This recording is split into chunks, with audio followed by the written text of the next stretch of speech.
Hey, story ima kamay to lini. Hangway nang na stage sa talk mo tamdoro at yi mi hangway presentation preparo nangi backstory ma nangi life story ma kamay na framework amagi makada nang kamay nang ngakani. Habigi matang da nang su khalam ngani ba. Talk mo tamda ay su khangde nagumba amada aina ay punsigi journey ay experience ma amdo share to ka hamatam ni cham na live di mina boring work kani go. World entrepreneur power mayama hangway music khuna music uramani ko public speakers mayama tigi speakers mayam ju moju framework am di follow to ba framework tu hi makha da ngang pani mayam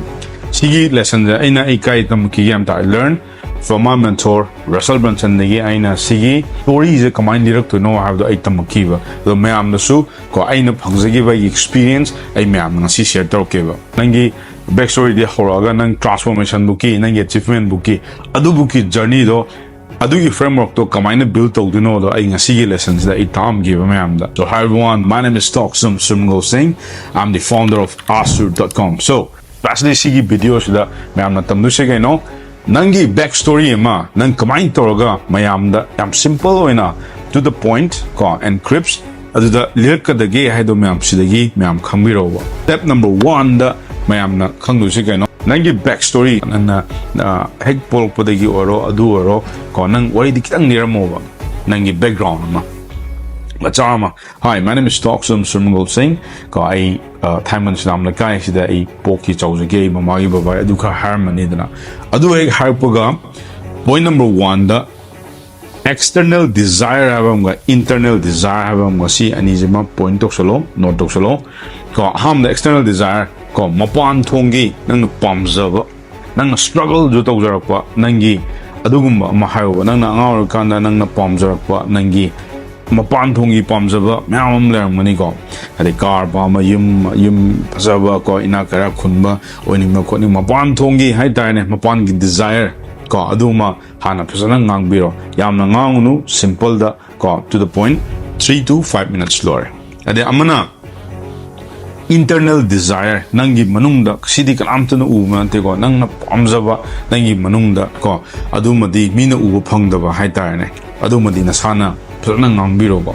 sai ju pasabudi amna paiba pame ado sidai daina struggle tawje ai family gi support laitaba adu laitaba nang mayam am lerang nangi pamjabadi mayam am lerang ni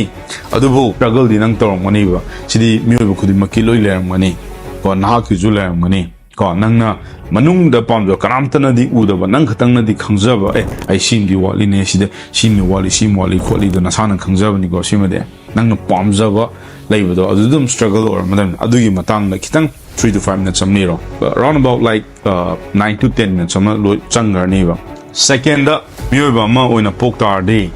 nangna karigumba ma tawge ham ta nang walam dum ugai da yaroi ba ko this is very important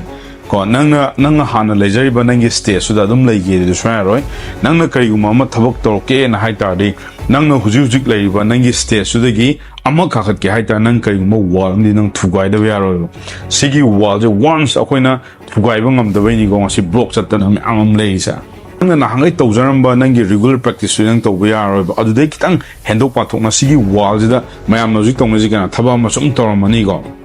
siding amaroida sidi aigi nate da aidi heroida har si wal hek yo wada lo mani muhala ne ade mo khokte mo horani ko da amula ne amu maning da holane si kyam kuin to gi doino ba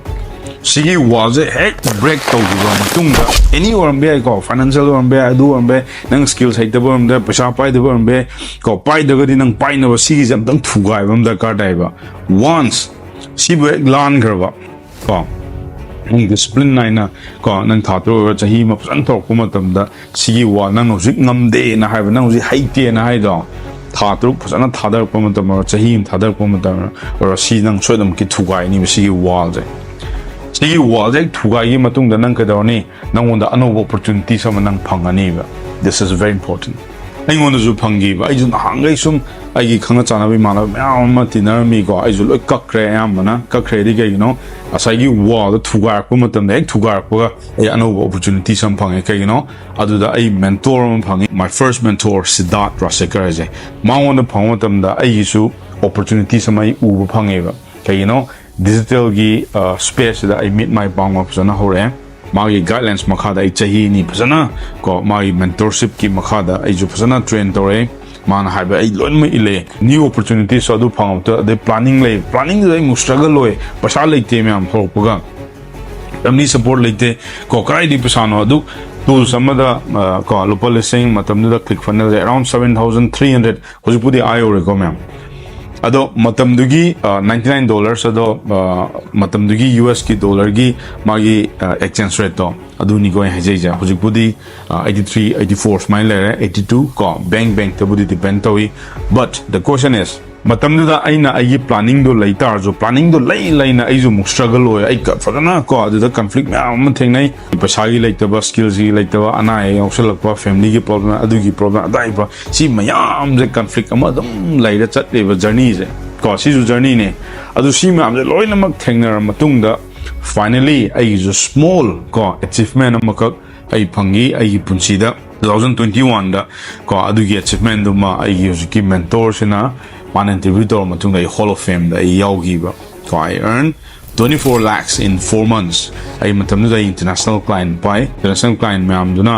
ko every week kudingi ai $2500 $2500 plus commission jo mo ai phangjalak pa adu matam da ai client ama khak pai ba adu client ama da gi ani adai ahum adai mari adai manga adai taruk ko ai husupukta ai international client ko 6 clients lay across the globe especially in white countries ko Canada ne, UK ne, Australia ne, New Zealand ne, atopa country samju leiri. Sigi mayam sida ai hawpa matam da ai pulap phang na teba. Asai conflict mayam da loina ma khangaga mayam pasana di khangi ko khara di honaba khara yaw da dia roi. Ado sigi achievement do phang matung da ko ai transform tor kuneba. Now you see me on the another version ko this is 2.0 Sur.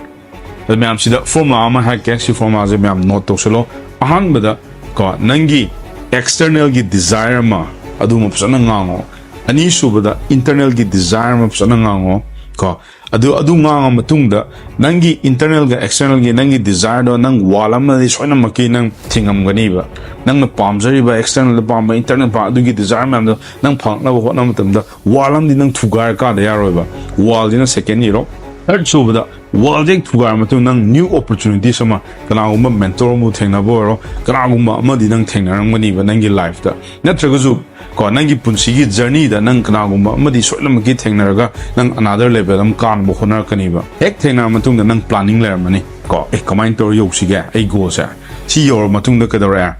your planning je la ko mata nang conflict anam jula ani ba this is very key conflict da nang muki da maning da mohan ga ne de ki ra maning han ba ya de ko ma'am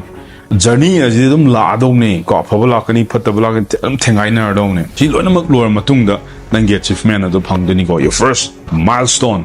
ko pick kira chawga nang ge han gi milestone ek phangi baga adu ek phang matung nang transform ado automatically dum nang tawrani so the question is are you ready to tell this story ma'am sigi kano sigi video sida ma'am story mu santa moro external desire ngango waldi matang na krangango new opportunities ngango the planning nangi planning do ngango conflict ngango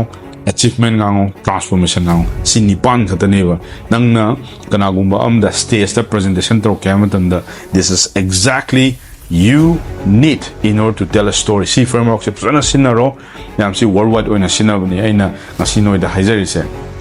aina semanate ko Russell Brunson na ai ju mentor ko mangun de tamjaraga ma'am de share tor ko ne basi poche si aina create to mate ma'am so this is ko 100% it will work somebody will gonna listen your story ko and you will tell like a professional so ma'am si video je ma'am nungai biagadi makhada biwa comment sida ma'am sidai kai learn to get on ai yeng sage so thank you everyone and I'll see you in the